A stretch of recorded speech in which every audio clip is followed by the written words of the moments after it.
entertainment lovers, and welcome to another retrospective video. Today we're going to talk about the 1990s Flash series. So for those of you who don't know much about the Flash, the basic concept of the Flash is basically Barry Allen, who is a forensic scientist,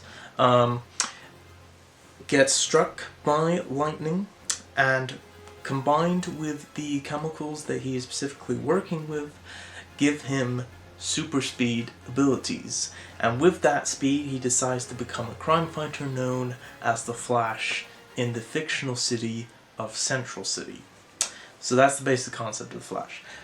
You know, for those of you don't know, I'm sure most of you who are probably watching this video know all about the Flash and stuff, and probably well up on your comic book lore and all this kind of stuff. So this series was essentially, is going back to the days when we didn't have a ton of comic book stuff. We didn't have a ton of comic books or superhero movies and shows. They were quite rare. And this series was basically made as a response to the success of the Tim Burton Flash Batman movie. Which was, of course, a monumental success. It was Batmania everywhere at the time. And this series is very much in tone with that movie, to the point where it could almost take place in the same universe. But it doesn't. And the reason I know how is because in one episode, he actually does walk past a Batman poster on the wall, and a Superman poster as well, actually.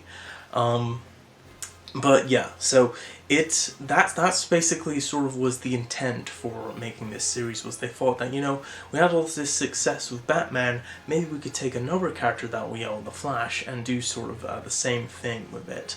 And as somebody who really loved the Tim Burton Batman films, I really love the tone of this series and the tone that they went with, and the fact that they decided to go with that. And funny enough, Danny Elfman, of course, did the incredible theme and music for Tim Burton's Batman. Actually also did the theme for this as well, and it's a great theme song. It really gets you pumped whenever you watch it. And again, sort of giving the same kind of a tone, you know, with just the theme alone. But it is, for the most part, a very dark series. It takes itself quite seriously. You know, so the way that they interpret certain things. But it does have, it being, of course, the Flash, it does have a little bit of, you know, comedy to it. Most of the comedy in this series sort of comes from the almost flash gags, or speed gags, if you will. Because, of course, again, these were also in the days when CGI wasn't really a thing yet. CGI was just sort of about to become really popular with like films like Terminator 2 and, of course, Jurassic Park. But at this point, you know, CGI and stuff, especially in a TV show, even one with a big budget like this, was practically non-existent. So of course, for the speed effects, they essentially had to use a sort of a more primitive version of time-lapse, is essentially the way they did it. And I really like the look of the speed. Of course, you don't have the traditional sort of lightning coming out as he's, like, you know, going everywhere, but I think the way that they did it, the way that they chose to film it, I think worked, again, with the tone and sort of the look of the series. And I mean, it was, you know, and they have a lot of sort of what I was referring to earlier in terms of speed gags. For those of you who haven't watched the show, they have a lot of sort of these gags where, you know, Barry will turn around and his apartment's all messy, so he quickly cleans it and, you know, goes, you know, swooping around, and then, of course, there's like another episode where he has like a pizza and he eats it like really fast. So so they did quite a lot of that, and I really, you know, sort of enjoyed those. In terms of the pilot episode for this is great, and I think it was the best episode that they did of the series. It honestly, it feels, I mean, it had a pretty hefty budget to it. Just the suit alone, I know they made about, I think, 3 or 4 suits for the series, identical suits. and that apparently may have been about sort of contributed to the series only lasting for one season, because unfortunately this only lasted for one season, 22 episodes, including the pilot movie. But it's sort of the suit itself. I think looks great. I think they really with the material that they chose to use. I really like the look of it and everything, and it's sort of it echoes sort of the way it looks in the comic books, even if it doesn't look the same as the comic books. If that makes sense. But I really liked it a lot. I like the color that they chose and everything. But of course, going back to what I was talking about with the pilot. The pilot is a brilliant sort of cinematic quality to it.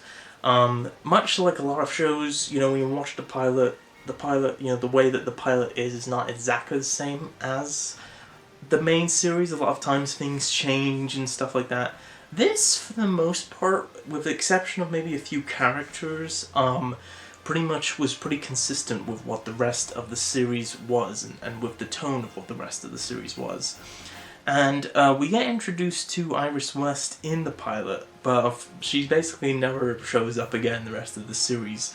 They instead decide to make the character of Tina, who is a scientist at Star Labs, sort of the main sort of love interest of the series. And they hint at quite a bit in the show about them getting together, but of course we never actually get to see that. You also have Alex Desiree in here as his friend, sort of working in the science lab. Julio, his name is. You got a couple of bumbling sort of cops characters, and then and all this kind of stuff. And it has a fair amount of good supporting characters. Emmett Walsh is in this, who plays his dad. Which is really funny. There's a really good episode where they kind of team up, which is really good. For those of you who, of course, watch my Sequest retrospective, Jonathan Brandis, for those Sequest fans, is in one episode. And it's kind of funny because he and John Wesley Shipp actually worked together before on, I think it was Neverending Story 2, where they played father and son.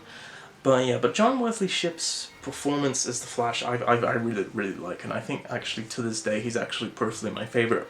Of the very very few people that we have gotten play the Flash.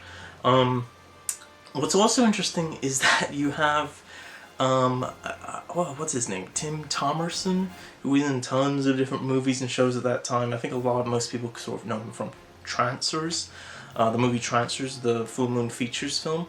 He's in this essentially as Jay Garrick in the pilot episode, and then minor spoilers. I believe he does for the pilot episode he does end up getting killed, it seemed, and his name is Jay.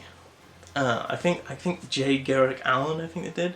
So I almost wonder if the show would have continued, would they have introduced him as a Flash, as the Jay Garrick Flash from another universe from the comic books? It's very, very interesting, because that actually brings me to another interesting point about this series, is that unlike a lot of other shows, older superhero shows and stuff, which, didn't have a ton of, weren't exactly really comic book accurate, they was essentially take the idea of the characters and stuff from the comics, and just sort of the creators of the shows would basically just sort of run and do their own thing with, which was fine, and they did for the most part do it with this show as well. But this series, I think, sort of set a precedent for the era that we're living in now, the more sort of comic book element and comic book accuracy in the adaptations in both movies and TV.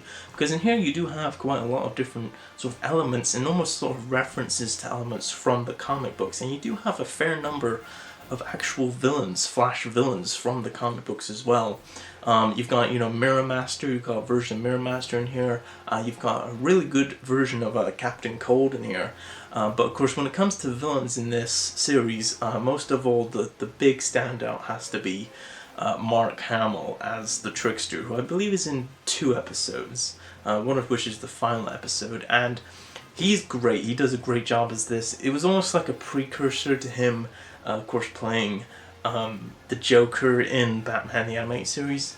I believe he did actually technically play the Trickster again. I think he voiced him in the Justice League Unlimited, one episode of the Justice League Unlimited Animated Series.